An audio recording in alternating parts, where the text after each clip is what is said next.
Good evening. It is 6 p.m. on March 13th, and I would like to call the meeting to order. Tom Chiappa. Here. Pamela Dowd. Here. Jim McKenzie. Here. Sean Onmuck. Excused. Dave Crisafulli. Here. And Maura Dempsey. Is not here. Oh, there's Maura. Okay. And Lisa Glidden is here. Yeah. Okay, let's stand for the pledge.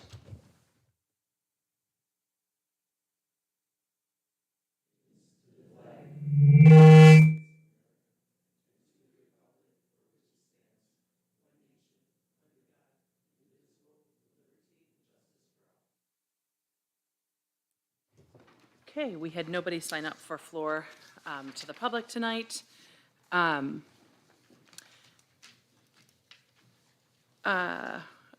on the consent agenda today. Actually, I think we need to go through these individually. Okay, so item A on the consent agenda is the AAP tentative contract. Is there a motion on the floor? I'll make the motion. Thank you, Tom. Second? I'll second it. Thank you, Pam. Any discussion? I would just like to state that I'll actually be voting no here, partly because I believe that despite my efforts, that I really haven't had the opportunity to properly deliberate this contract with the rest of the board. So, thank you. Any other discussion? Okay. Tom Chiappa, Yes. Pamela Dowd, Yes. Jim McKenzie, No. Sean, not here, Dave Crisafulli, Yes. and Lisa Glidden votes yes. Okay. Next up is the COASA tentative agreement. Is there a motion to move this to the floor? I'll move it. Thank you, Dave. Second? I'll second. Jim? Okay, is there any discussion on this contract? Okay, Tom Chiappa, Yes. Pamela Dowd, Yes. Jim McKenzie, Yes. Dave Crisafulli, Yes. Lisa Glidden, yes. Sorry, I did that off the top of my head, and it was not in alphabetical order. Okay, items C and D have to do with the superintendency. And so we're going to take these two items separately.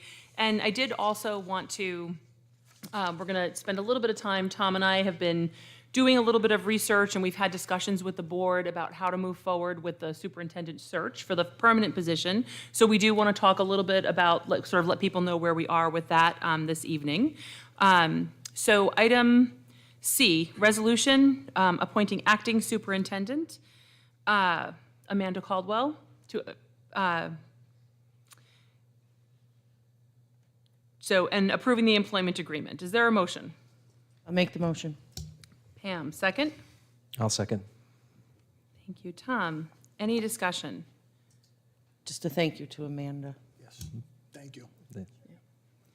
And also, I would like to note, I think it's very exciting and kind of shocking that Amanda is our first female superintendent, or our first woman superintendent.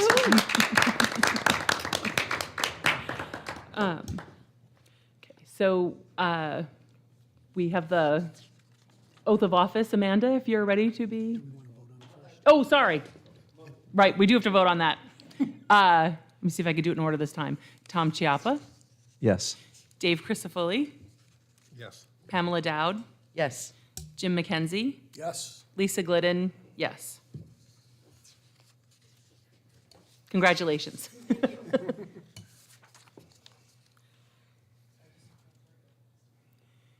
Do you want to come to the microphone?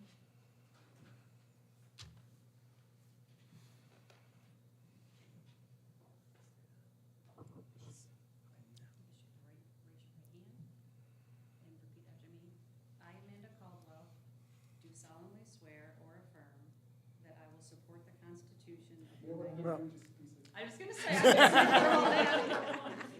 First time. I, Amanda Caldwell, I, Amanda Caldwell, do solemnly swear or affirm do solemnly swear or affirm that I will support the Constitution of the United States that I will support the Constitution of the United States and the Constitution of the State of New York, and the Constitution of the State of New York, and that I will faithfully discharge, and that I will faithfully discharge, according to the best of my ability, according to the best of my ability, the duties of the position the duties of the position of Acting Superintendent of School of Acting Superintendent of Schools, to which I am now assigned. to which I am now assigned. And you sign here, and I will notarize your signature.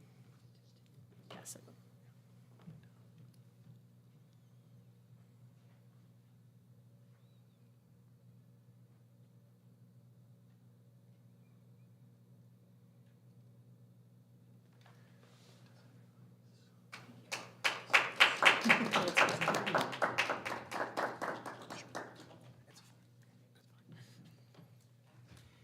Okay, our next item on the agenda is a resolution appointing our interim superintendent of schools, and this is to begin April 1st.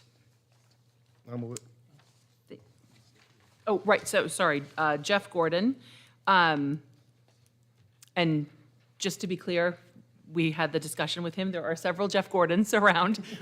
This is Jeff Gordon, who recently retired from the Fayetteville Manlius School District as their assistant superintendent for personnel. And a press release about this will be going out later this evening. Okay, so Dave, you moved it. Is there a second? Second it. Thank you, Pam. Any discussion? To thank you to Jeff. Okay, all in favor? Oh, sorry, yeah. Tom Chiappa, Yes. Dave Crisafulli, Yes. Pamela Dowd, Yes. Jim McKenzie, Yes. Lisa Glidden, yes. Okay. All right, so we'll get the oath of office when he comes to visit in 2 weeks. Okay. For the student representative discussion, Maura, did you have anything for this evening? Well, that was loud. Sorry. Everything is pretty much the same as last week. We're starting our spring sports Thursday, so I think everyone's pretty excited for that. Other than that, everything's mostly the same right now. Okay, thank you, Maura. Thank you for coming in on a day that you didn't have school. In items from the board, I did just want to bring to the board's attention that Congress in the 1990s passed something called the Native American Graves Repatriation Act. And this was the result of mostly higher education institutions and museums taking materials from Native American burial sites and other places, other ways of getting things. And when Congress passed this legislation, what they did was have schools, colleges mostly, go through their collections and make sure that certainly any human remains, but also any other ceremonial materials were returned to the tribes that, or the nations that it came from. Apparently, in 2002, the Oswego City School District had a collection, not of human remains, but had a collection of ceremonial items, shoes, beads. They were clearly things that had never even been worn. It was unclear how we'd acquired them. And what the school district did at that time was give them to the New York State Museum kind of through the Oswego County Historical Society. The New York State Museum, so this happened in 2002. The New York State Museum just, I guess, realized that they don't have a deed of gift from the school district for these items, and which we have cataloged. Luckily, the Historical Society cataloged this. So at a future meeting, possibly at our next meeting, I'll have a deed of gift that we, just as the board, need to sign. We don't really need to vote on anything. I mean, it's, by law we had to, and we did it 20 years ago. But I just wanted to let everybody know that we'll be doing that. Okay, the second item from the board that we wanted to talk with people about is the superintendent search. So I can say briefly that there's several different ways that we can organize a superintendent search, and we had sent out a memo a week or so ago that apparently there was some confusion about exactly what it meant. So hoping to clear some of that up tonight. And basically this revolves around what kind of search we're going to have. So we can have an open search, and what that means is that we've decided to go with the district superintendent. Chris Todd is going to be finding candidates for us. He'll be running the search, placing the ads, fielding calls from potential candidates, and he'll bring those candidates to the board. And then it's the board who vets those candidates. In an open search, there's often a lot of community involvement, and the names of those candidates are made public as part of the search, or at least the names of the finalists are made public. And so that's an open search. A closed search is where the entire board, well, the board handles the entire project, basically. So we would vet the candidates, and then we would decide without having any community involvement. And what we have asked for Chris Todd to run for us is actually a kind of hybrid search, someplace in between. So our idea is that we want to put together a committee of some people, the constitution of which I think Tom is going to talk about in just a moment, about some of the research that he did. But we will put together a committee so that when we have the finalists, we do get input from people who actually meet those candidates. And we think that this is really important because it's important for people to feel like they have a say in how the district is run. And it can hurt a candidate when they step into a position and it's sort of a surprise to everybody. And we want to try to avoid that from happening. So I think I had another point, but it flew out of my head. So Tom, do you want to talk a little bit about the research you did for NYSBA? Well, the one thing I just want to make sure is we're all in agreement that we're going to go with a committee and assemble this committee, correct? Yeah? All right, good. One of the things that I've found is just being very clear and transparent with the community in terms of messaging to them, in terms of that we want their input and how we want their input. And also, so that's something that we can put together. I don't know, Mathis, do we have anything on the website right now? Yes, on the website is your last letter or memo to the public. Just That's there. just that's it, though, right? Yes. So in the next step, which we might look at doing, is putting down a schedule in terms of dates that we're looking at in terms of what's going to happen, just to keep the public informed. What we're shooting for, not necessarily that we'll get there, depending upon, target dates that we're shooting for. I had gone through, and I can pass these out to everybody.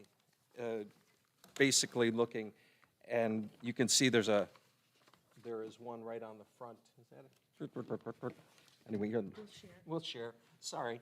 But basically, a scheduled timeline that we would put up there, that's from another school and what they did in terms of what dates, what they were shooting for, when the committee would be chosen, when the committee would be involved. And so I think we're in the ground stages of putting together information and assembling that committee. I also put down on there how they populated their committee. They had 13 members going from community stakeholders, business people, students, a couple of students, a board member, administrators, principals, and so that's another thing we'll have to come up with. How many people do we want on the committee, and how do we want to populate it? It was also members of their unions as well.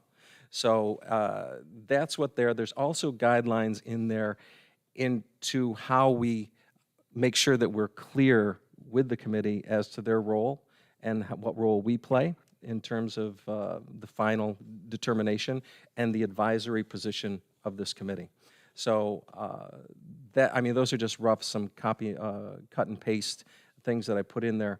But as long as we're good on this, I don't know at what point we would discuss how we want to populate in terms of makeup, but that would, I think, be our next step, and also then putting up the schedule in terms of what our dates are and in terms of assembling that committee. Does that make sense with everybody? Yes. Okay. And that was actually, the other thing I forgot was that in that letter, we had said we would use thought exchange to get some initial feedback on what kinds of qualities, what people are looking for. Yes. So that will, I think, Amanda, I have to work with you, or we have to work with you on that. So we would like to get that out. Okay, I can help you set that up. Okay. Thank you. So in terms of our timeline, to set the timeline, Yes. I think, well, I do want to make sure that Sean is here for that, and he unfortunately got called into work tonight. So maybe we can do this at our next board meeting. And we'll figure out the timing on that, of whether it can be before or after the meeting. But, yeah, we will, so our next meeting is March 21st, correct? Yes. Okay, so let's do that at the March 21st meeting, and then we can get these dates. And I think that would be helpful and help to alleviate uncertainty for people about what's going on. So, Lisa, in addition to the dates, can I also suggest in the next 1 or 2 meetings, we also hammer down the specifics of this, this committee that Tom's speaking of? Just because I think it would be good to populate it early as possible, just because we don't want to start populating it when we're already to the point of needing it. No. Thank you. Yeah, and then I think, Jim, that was in there too. You'll read in there that, you know, we populate it early, and then that way, when we're ready to present to them, they're ready to go, and also have met prior to that. Right. Okay. All right, so we have item number 1 for our executive committee for the March 21st meeting. Okay. All right, are there any other items from the board? Okay, I believe we have a need to go to executive session. Yes, for 2 items. Collective negotiations pursuant to Article 14 of the Civil Service Law and the details of a medical, financial, credit, or employment promotion, demotion, discipline, suspension, dismissal, or removal of a particular person and/or a corporation. Is there a motion to move to executive? I'll make the motion. Thank you, Pam. Second? I'll second. Any discussion? All in favor? Aye. Aye. Will we need to have a vote after? No, no need for a vote. Okay, all right. Thank you. Thank you, everyone.